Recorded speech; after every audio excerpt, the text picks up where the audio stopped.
할렐루야. 서로 축복하십니다. 오늘도 뵙게 돼서 행복합니다.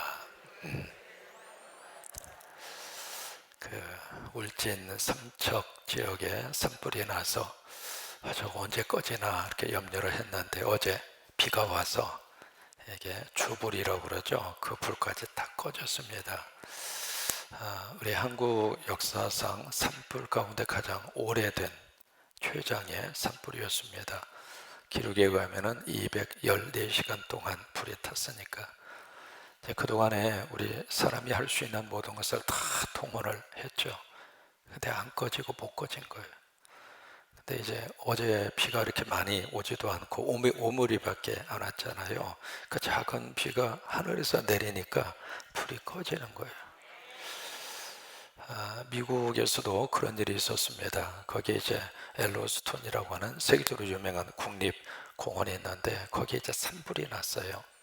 이 불이 났는데 이 불길을 잡을 수가 없는 거예요.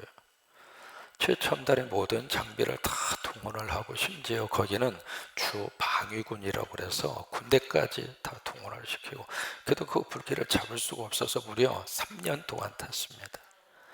3년간 이 불길을 잡을 수가 없었는데 그해 겨울에 눈이 내려가지고 그래서 그 불이 꺼졌어요. 사람이 아무리 노력하고 애를 써도 하나님 도와주셔야 돼요.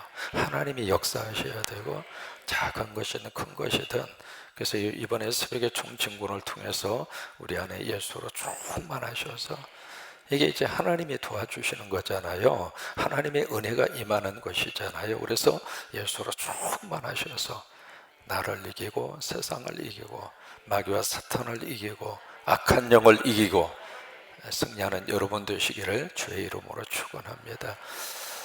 여러분 요한복음 2장 참 우리가 기억하고 있는 예수님이 이제 그 표적 요한복음에서는 표적이라고 이제 그렇게 의도적인 이 단어를 쓰고 있습니다. 너무나 잘 알고 있는 내용인데 물을 포도주로 만들었다. 그러면서 우리가 이 요한복음 2장 이 말씀을 참 좋아합니다. 왜 좋아할까? 각자 사람마다 이런 기적을 다 원합니다. 물이 포도주가 됐다고 하는 것은 전혀 다른 성질의 것으로 완전히 이건 뭐 인간의 영역이 아니잖아요. 여러분 물을 아무리 넣고 포도주 변하게 해주세요. 기도하면 딱 변합니까? 이거 인간의 영역이 아니거든요. 그러니까 살다가 보면 내가 도저히 내 힘으로 할 수 없는 영역을 만나요. 그랬을 때 나도 저 안에 하나님이 기적을 주셔서 불가능을 가능케 해주시고 이 안 되는 이 일을 하나님께서 도와주셔서 되게 해주시고 우리식으로 표현하면 하나님 좀 대박 좀 터뜨려 주세요. 뭐 그런 마음 아니면 하나님 하늘에서 돈벼락을 내려 주세요. 뭐 그런 마음 각자 사람마다 그 뭔가 기대하는 그것을 가지고 살다가 보니까 나에게도 이런 물이 포도주는 기적이 좀 있었으면 좋겠다. 누구나 다 가져요. 그런데 오늘 특별히 요한복음에서 이 단어를 쓸 때 기적이라고 하는 단어를 쓰지 않고 표적이라고 하는 말을 쓰면서 이 요한복음 2장 1절에서 11절 가장 중요한 구절이 11절입니다.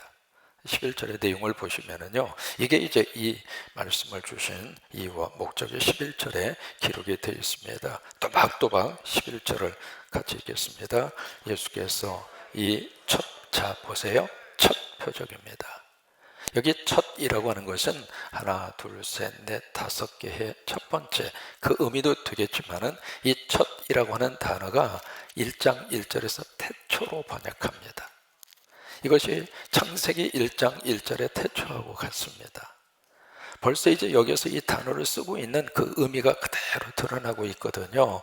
여기에 요한복음에 7가지가 쭉 그렇게 기록이 되어져 있는데 순서적으로 1번 그 의미를 뛰어넘습니다. 그러니까 이 표적이라고 하는 이 말을 쓰면서 앞에다가 왜 첫이라고 하는 단어를 썼을까라고 하는 그 의미를 한 번 정도는 깊이 기억을 하셔야 됩니다. 이 표적이 지금 가지고 있는 바가 태초라고 하는 단어는 오리진입니다. 기원이라고 하는 뜻입니다. 근본이라고 하는 뜻이거든요. 그러니까 이 표적을 통해서 하나님이 근본적인 뭔가를 말씀하신다 이 말이에요. 그래서 요한복음 2장에 이 물이 포도주가 되는 이 표적의 사건이, 그래서 요한복음에 있어서는 너무 중요한 거예요. 그러면서 그 다음에 쓰고 있는 단어가 표적입니다. 이 표적이라고 하는 말을 우리 영어 번역에서는 뭐라고 번역했는가? 사인이라고 그랬습니다. 사인.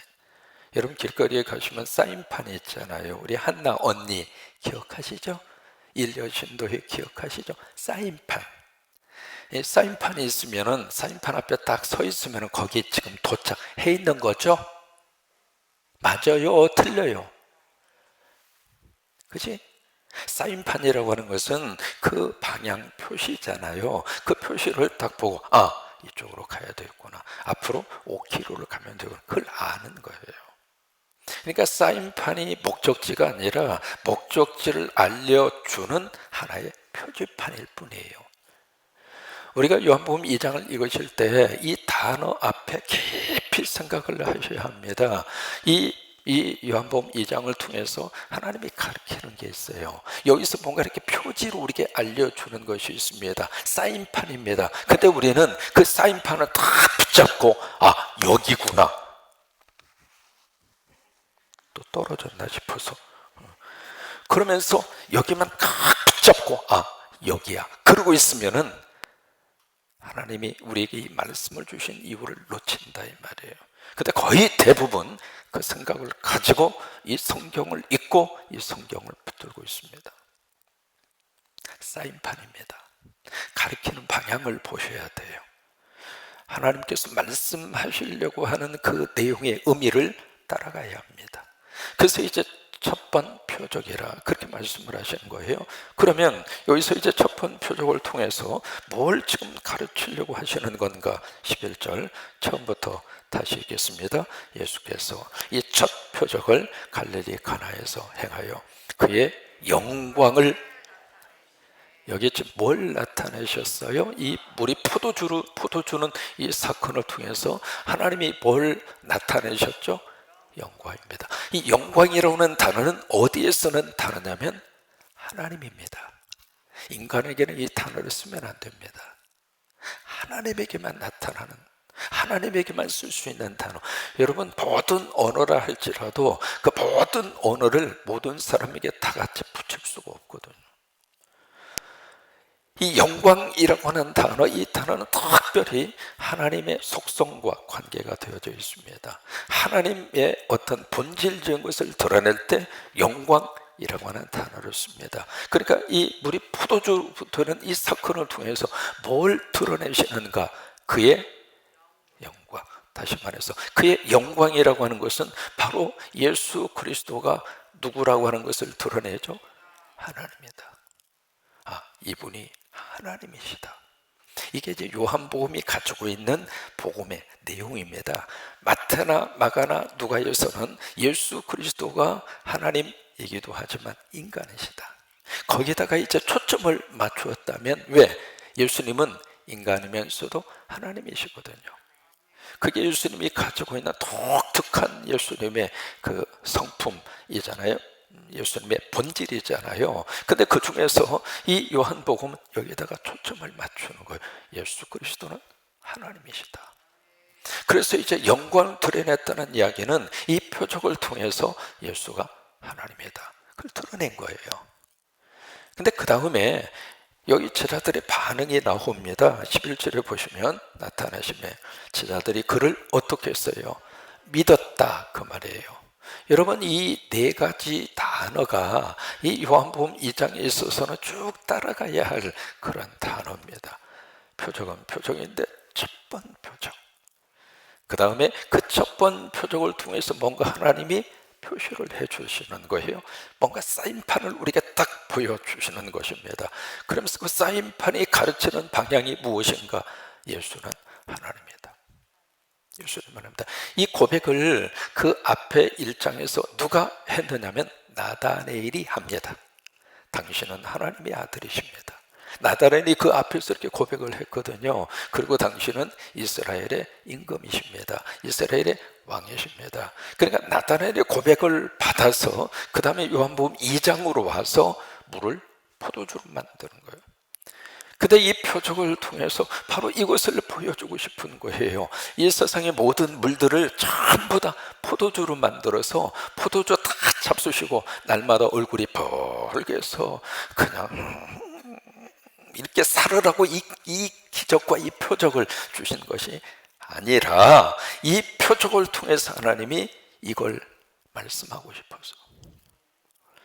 근데 이것은 기억을 안 하고 머릿속에다가 어떻게 하면 이 물을 포도주로 좀 만들어 볼까, 어떻게 하면 극상품 포도주로 만들어서 그것 좀 먹고 좀 취해 볼까, 그 생각을 가지고 있으면 이 말씀을 주시는 의도를 전혀 깨닫지 못하는 거란 말이에요.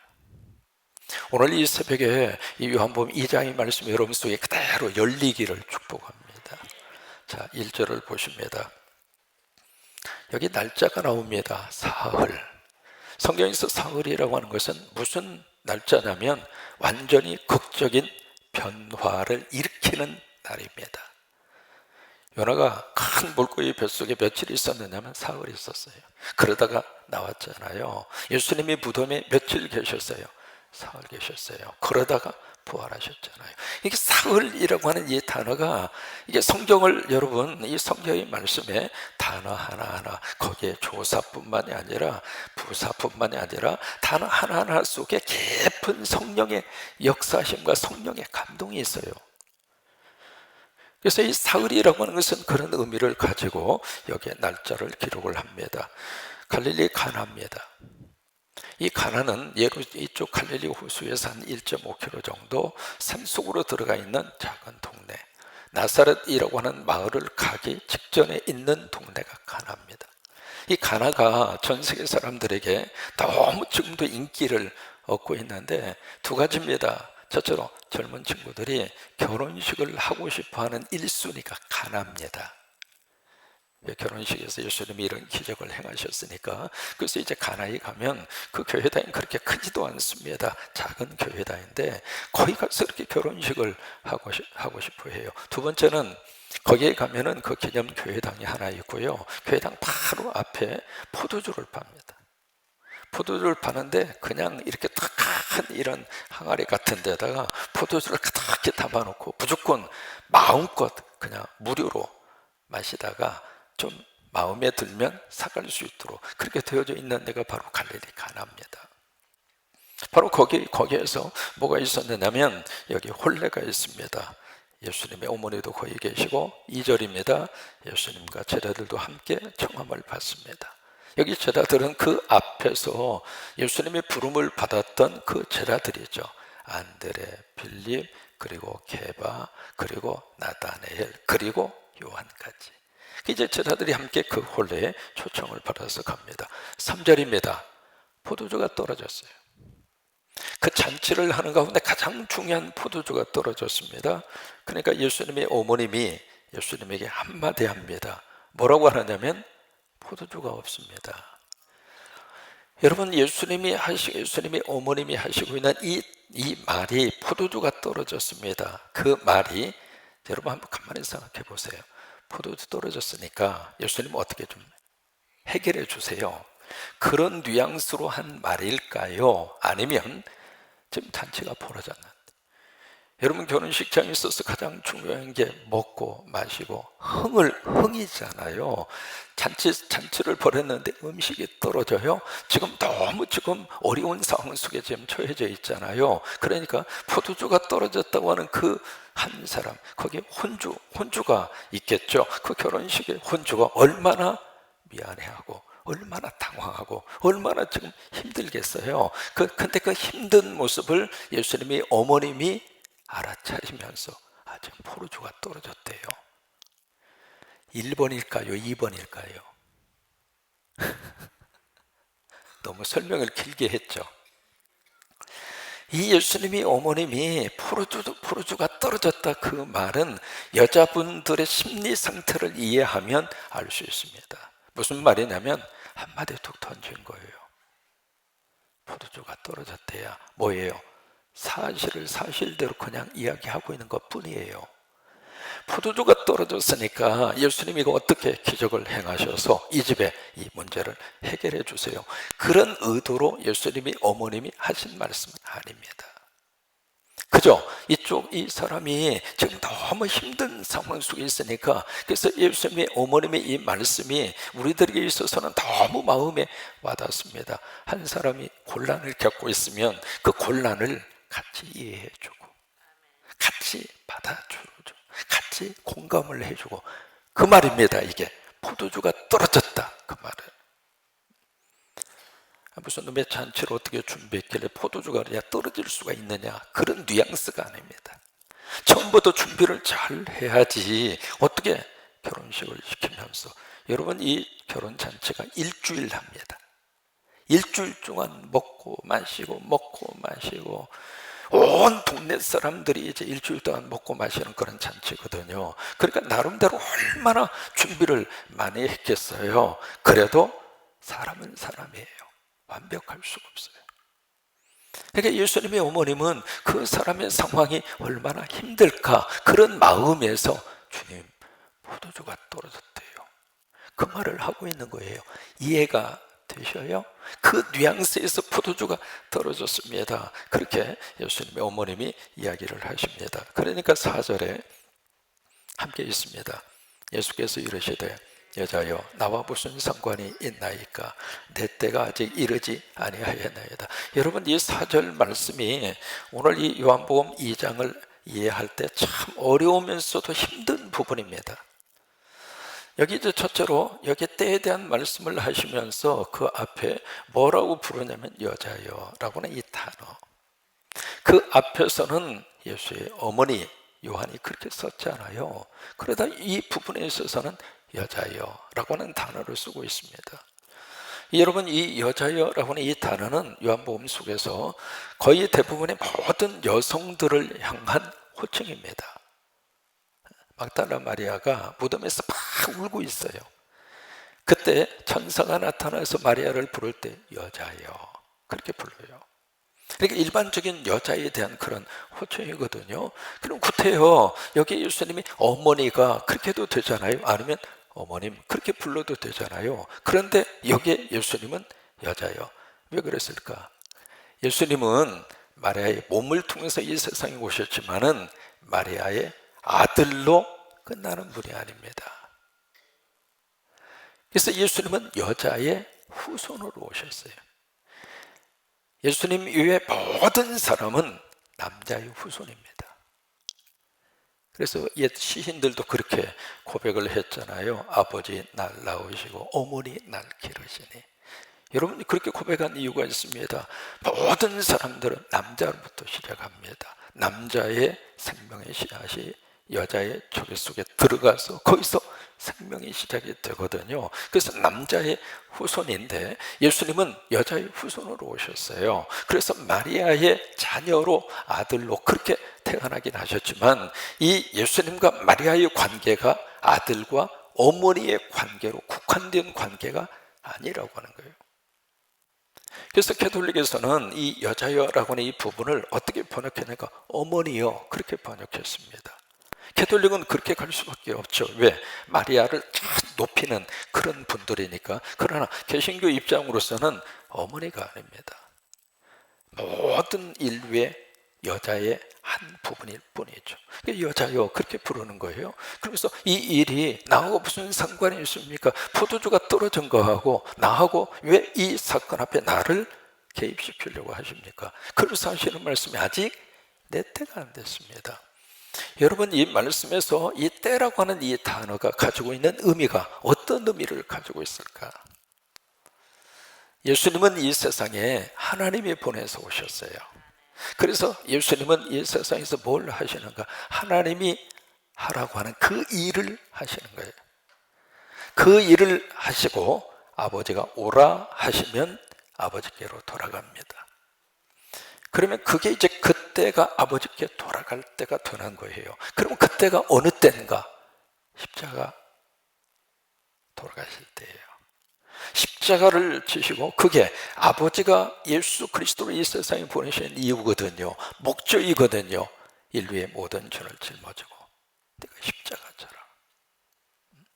이제 그때가 아직 안 된 거예요. 예수님이 십자가를 지시고 아버지께로 돌아갈 때가 아직 안 된 거예요. 그러니까 이 4절의 말씀은 이 상황 속에서의 관계와 더불어서 예수님의 앞으로 하실 구원 사역의 미래를 우리에게 말씀을 하시고 있는 거예요. 그러니까 그 다음에 5절에 보니까요, 그의 어머니가 하인들에게 말합니다. 너에게 무슨 말씀을 하시든지 그대로 해라. 근데 그 다음에 어머니의 행동이 나오잖아요. 그러니까 이 어머니는 바로 이제 성령의 감동이죠.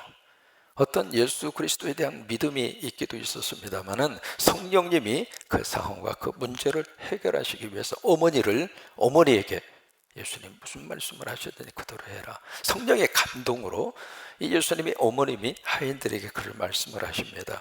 6절입니다. 6절이 참 중요한 포인트인데요. 같이 한번 읽습니다. 거기에 유대인의 정결 예식을 따라 두세 통 드는 돌 항아리 6이 놓였는지라. 여러분, 이 6절 말씀이 이 표적을 통해서 주시는 그 의미를 그대로 담고 있습니다. 여기 보면은 무슨 예식이냐면 정결 예식입니다. 유대인의 정결 예식. 여러분, 이 유대인의 정결 예식에 어떤 의미를 담고 있느냐면 율법을 의미합니다. 그래서 어디를 가든지요, 그 유대 사회 속에서의 종교의 이름으로 가장 중요하게 생각하는 것이 바로 정결 예식이에요. 그래서 이스라엘에 가서 보시면은 시스턴이라고 그래서 물 저장고, 그게 이렇게 발달이 됐습니다. 비가 많이 안 오잖아요.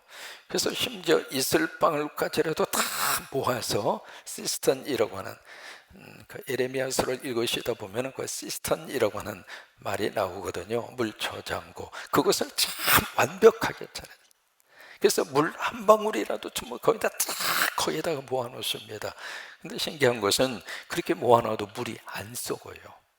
참 신기합니다. 그래서 그 물을 가지고 이 정결 예식을 쓰는데, 정결 예식을 할 때 해도 이게 이제 이렇게 정결 예식에 어떤 그 물 저장고를 만들었다면 이 사람이 내려갈 때가 있고 올라갈 때가 있어야 되잖아요. 깊은 웅덩이니까.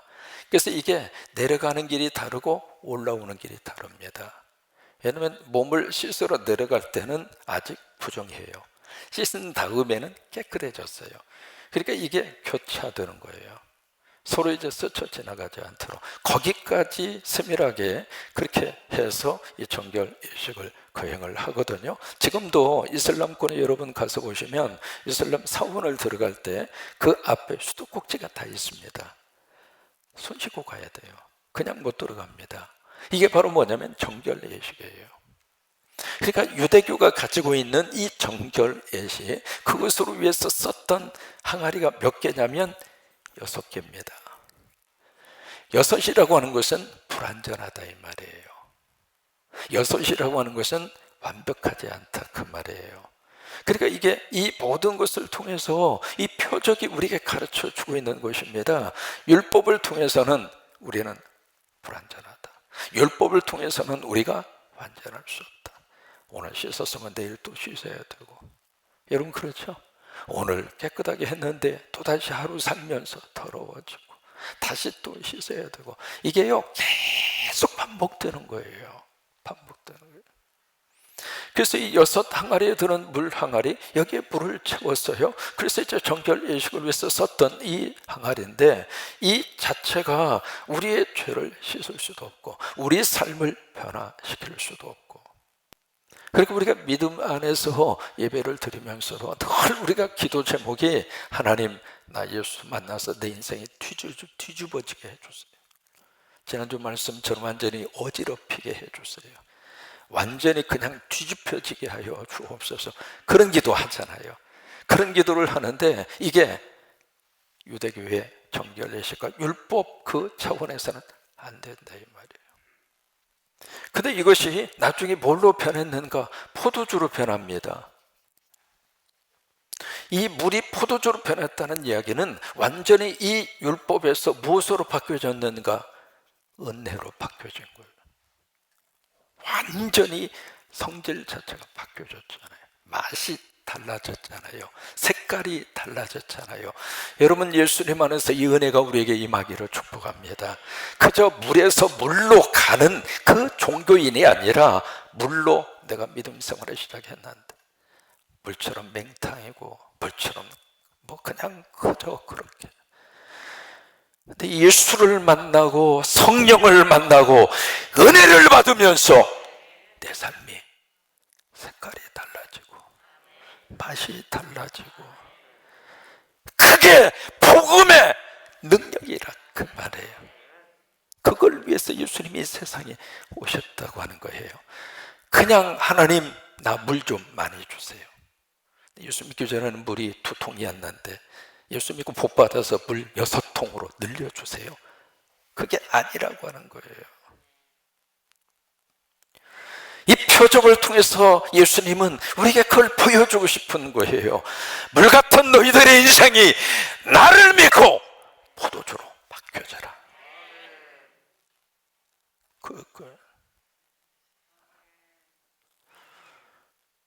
이 6절의 말씀을 통해서 이 깊은 이 표적의 의미를 이 말씀 속에다가 담아 주시면서 우리들에게 도전을 하시는 겁니다.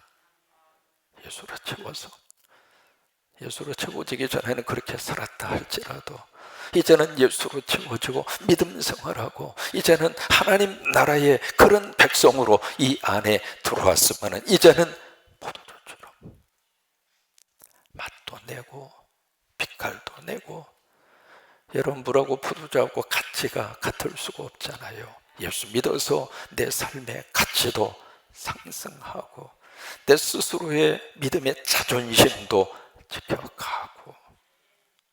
아멘. 또 하나, 여러분, 포도주를 마시면 사람이 행복합니다. 그렇잖아요. 뭐 술 안 드신 분들 우리들 잘 모르겠습니다만은 그래도 이렇게 보면 그렇잖아요. 그러니까 이 예수 믿어서 우리 삶이 좀 행복해지고 우리 삶이 좀 맛깔스럽게 그러라 이 말이에요. 그래서 이제 여기 항아리에다가 물을 담아라 그렇게 이야기하니까, 자 보세요. 7절입니다. 뭐라고 말씀하시는가? 항아리에다가 물을 채워라. 그러니까 아구까지 채웁니다. 8절, 이제는 떠서 연회장에 갖다 주어라. 갖다 줍니다. 여기 아주 단순합니다. 채우라 보니까 채우고, 갖다 주라니까 갖다 주고. 어떤 면에서 우리들이 하나님 앞에서 믿음 생활은 단순한 게 좋아요. 막 머리를 막 굴려서 막 그럴 필요가 없습니다. 그러니까 어느 때는 그 단순한 게 좋은 거예요. 채우라. 그러니까 채우고. 새벽에도 참석합시다. 그러니까 여러분 참석해 주시잖아요. 못 오시는 분들은 유튜브를 통해서라도 함께 참여하시잖아요. 참 감사해요. 여기저기에서 이 새벽에도 총진굿같이 깨어서 한국뿐만이 아니라 여기저기에서 소식을 듣고 참여하는 분들이 계세요. 참 감사하죠. 여러분들 있는 자리마다 하나님 축복하게 될 줄로 믿어요. 그러니까 단순한 게 좋아요. 그러니까 채워라. 그러니까 채우는 거예요. 세총합시다. 그러니까 하는 거예요.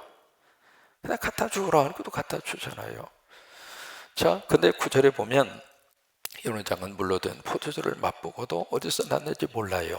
근데 누구는 아느냐면 하인은 알아요. 여러분, 이 어떤 의미에서 이 요한복음 2장에서 예수님과 마리아를 제외시켜 놓고 중심적인 인물로 딱 떠오른 사람이 하인입니다. 이제 하인들이 여기 보면은 채우라. 그러니까 채우는 거예요. 거기까지는 이해가 되잖아요. 갖다 주어라. 그 이해가 돼서 하는 행동은 아닙니다. 발시체라고 떠오른 물인데 그 물 갖다 주라 이 말이에요. 근데 하인들은 그대로 하는 거예요. 근데 거기에 동참을 하다가 보니까 이런 역사가 나타나셨구나. 이분이 누군가? 이 일을 행하고 있는 이분이 도대체 누구인가? 거기에 대한 깊은 어떤 영적 의미의 축복을 누가 받았는가? 하인들이 받은 거예요. 하인들은 알았어요. 여러분들은 하나님의 역사하심을 아셨으면 좋겠어요. 여러분들은 예수 그리스도의 보험의 능력을 아셨으면 좋겠어요. 여기 알았다 그 말은 그냥 머리로 알았다 그 차원을 뛰어넘습니다. 경험한 겁니다. 체험한 겁니다. 복음이 가지고 있는 능력의 역사가 얼마나 강력한가, 그것을 우리 가정에서 체험하고, 예수 믿기 전에는 우리 집 식구들이 별로처럼 느껴졌을지 모르지만 예수 믿고 변화받고 우리 집 식구들이 너무 귀한 거예요. 여러분, 내 집 식구보다 귀한 분이 어디가 있습니까? 어려움이 있고 고통이 있으면 여러분 곁에 있을 수 있는 사람은 함께 살고 있는 사람 외에 누굽니까? 아무도 없어요. 가장 소중한 사람이 내 곁에 있음에도 불구하고 그것은 별로 소중하게 생각 안 하고 엉뚱한 대상자만 보면서 꿈 깨세요. 그러니까 경험하는 거예요. 오셔서 이렇게 예배 드리신 다음에 그 예배가 내 삶 속에서 뭔가 역사가 나타나는 것을 경험하는 거예요. 하인들은 알더라. 새벽기도 총정군 참여한 분들은 알더라. 기도한 사람들은 알더라. 찬양한 사람들은 알더라. 거의 참여하니까 아는 거예요. 이게 하인들이 그것을 아는 거예요. 10절입니다. 연회장이 한마디 합니다. 같이 있습니다. 말하되 사람마다 먼저 좋은 포도주를 내고 취한 후에 낮은 것을 내거늘 그들은 지금까지 좋은 포도주를 두었도다 하니라. 이걸 좀 영적으로 해석할 필요가 있습니다. 이게 일반적인 현상이고 일반적인 사회에서 하고 있는 일들입니다만은, 지금까지 이스라엘 역사 속에서 좋은 포도주, 모세를 통해서 좋은 포도주를 주고, 그죠? 다윗을 통해서 좋은 포도주를 주고, 엘리야를 통해서 좋은 포도를 주고, 예레미야를 통해서 좋은 포도주를 주고, 이사야를 통해서 좋은 포도주를 주고, 좋은 포도주인 줄 알고 지금까지 왔다 그 말이에요. 그런데 진짜 포도주가 나왔다. 그러면 여기서 고백하고 있는 진짜 포도주가 누군가? 예수님이라 이 말이에요. 여러분 이해가 되셨어요? 아, 진짜 포도주를 만났다. 진짜 포도주를 만났다. 그래서 지금 우리가 이 시대를 복음 시대에 살고 있는 우리들에게 있어서는 너무 축복이에요. 진짜 포도주를 만났다. 진짜 포도주를 마시고, 그래서 이제 11절의 결론을 그래서 하고 있는 겁니다. 바로 예수님의 이첫 표적. 요한복음에 7가지의 표적이 나옵니다. 이게 첫 번째 표적이고 마지막 표적이 나사로를 살리는 표적입니다. 특별히 요한복음에서 요한은 이 7이라고 하는 숫자를 고집스럽게 끌고 갑니다. 계시록에 가서 보시더라도 7이라고 하는 숫자를 고집스럽게 붙들고 가요. 요한이라고 하는 분이. 그러면서 그 모든 표적을 통해서 뭘 드러내고 싶은가? 예수 믿으면 이런 기적 준다, 그 말이 아닙니다. 예수 믿으면 내 삶 속에 이런 기적을 허락하신다, 그 말이 아닙니다. 어느 분이 외국에 갔다 오시다가 들어와서는 안 되는 고급 위스키, 양주, 포도, 비싼 거. 여러분, 이 비싼 포도주는 가서 이렇게 가격을 보면 세상에 이 포도주 가격이 이렇게 비쌀 수 있겠는가? 한국의 호텔에 가더라도 그런 포도주가 있어요. 그러니까 비싼 걸 들여와서는 안 되는데 가져오다가 공항 세관에게 딱 걸린 거예요. 딱 걸리니까 이 선생님 가져오시면 안 되잖아요. 그러니까 뭐라고 하는 줄 알아요? 물을 담았는데요, 오다가 보니까요 포도주로 바뀌었어요. 기적의 차원으로 머물르지 말고 표적으로, 그게 요한이 우리에게 주고 있는 그 말씀이에요. 한 가지만 말씀드리고 마칩니다. 여러분, 마태, 마가, 누가를 보시면 돌을 떡으로 만들어라, 만들었습니까? 안 만들었습니까? 안 만들었습니다. 근데 요한복음에 와서는 물을 포도주로 만드셨습니다. 그 차이가 뭘까? 그러니까 돌을 떡으로 만드는 것이나 물을 포도주로 만드는 것이나 성격상 보면 다 똑같은 거잖아요. 근데 왜 한쪽에서는 안 하고 왜 한쪽에서는 했을까? 그거예요. 그 안 한 것은 여기 마태, 마가, 누가 입장으로서는 예수 그리스도를 인간의 측면으로 예수 그리스도로 해석해 가잖아요. 사람은 돌을 떡으로 만들면 안 돼요.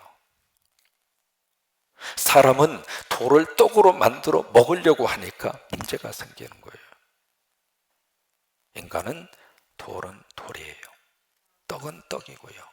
근데 그걸 돌을 떡으로 만들려고 하는 시도 자체가 사람이 해서는 안 되는 거예요. 근데 요한복음에서는 하나님이시잖아요. 하나님이시기 때문에 물을 포도주로 만드시는 거예요. 여러분, 그게 차이가 있는 겁니다. 주님이 우리 안에 들어오셔서 이 놀라운 표적을 우리에게 딱 하고 제시하십니다. 너희는 예수를 누구라고 생각하느냐? 예수 그리스도는 하나님이십니다. 나는 그 하나님을 믿고 의지하고 따르겠습니다. 이것이 요한복음 2장을 읽고 나서 받아야 할 은혜입니다. 우리가 요한복음 2장을 딱 읽고 나서 그렇지, 우리들에게도 물을 포도주로 좀 만들어 달라고 그래야지. 살다가 보니까 이것도 떨어지고 저것도 떨어졌는데 예수님 항아리에 좀 채워주세요. 그것을 위해서 요한복음 2장을 주신 게 아닙니다. 마지막 12절 함께 읽습니다.